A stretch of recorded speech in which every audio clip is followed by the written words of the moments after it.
My wife walked into our divorce hearing with her rich boss beside her, and a smile on her face. She looked directly at me and said, "Today is the best day of my life. I am taking everything from you."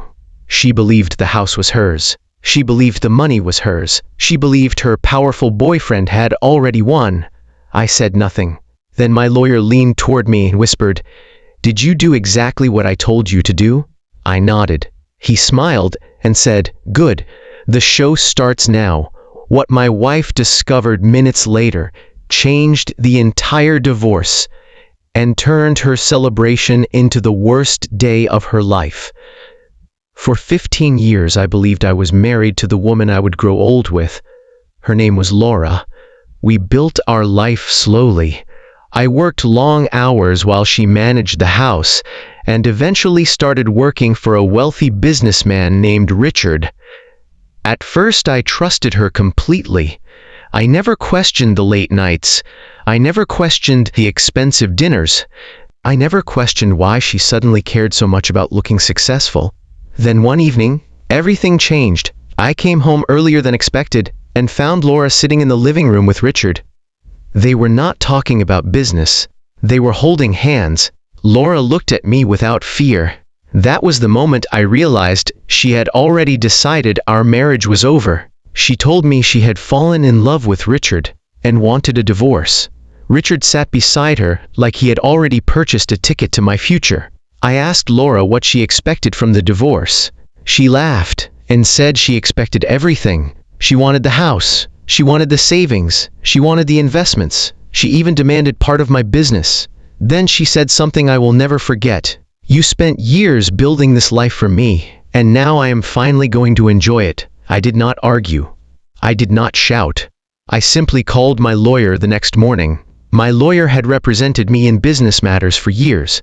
I gave him every document I had: bank records, property records, business agreements, tax documents, insurance papers, everything.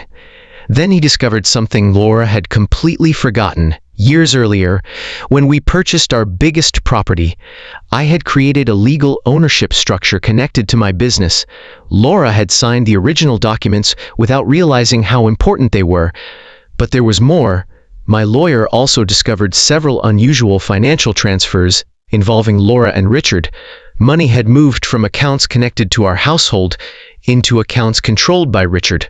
Laura had apparently believed those transfers would never be noticed. She was wrong. My lawyer told me not to confront her. He told me to remain calm, so I did.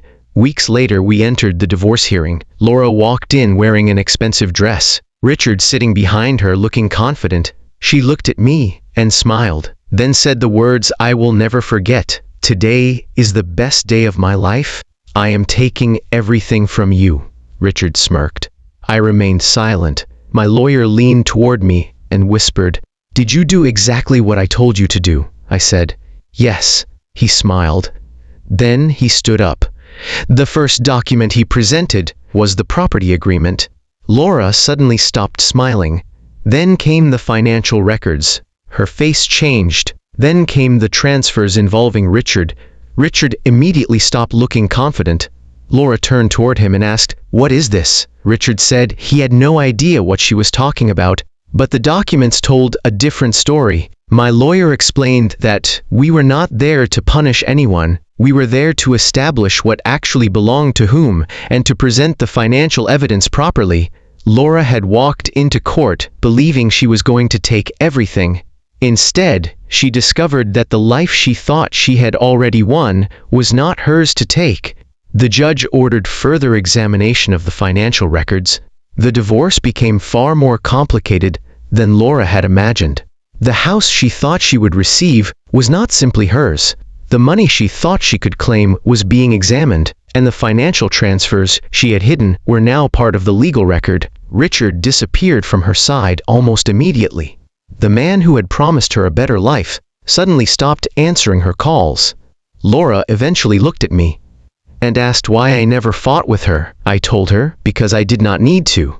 I had already decided that the truth would speak for itself. She thought my silence meant I was weak. She never realized my silence was the reason I stayed calm long enough to let the evidence speak.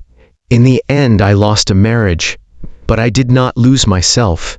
And Laura learned the hardest lesson of her life.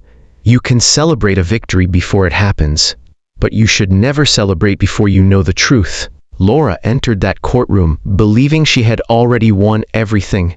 She walked out, realizing that betrayal does not automatically make someone the winner. Sometimes the person who stays quiet is not losing.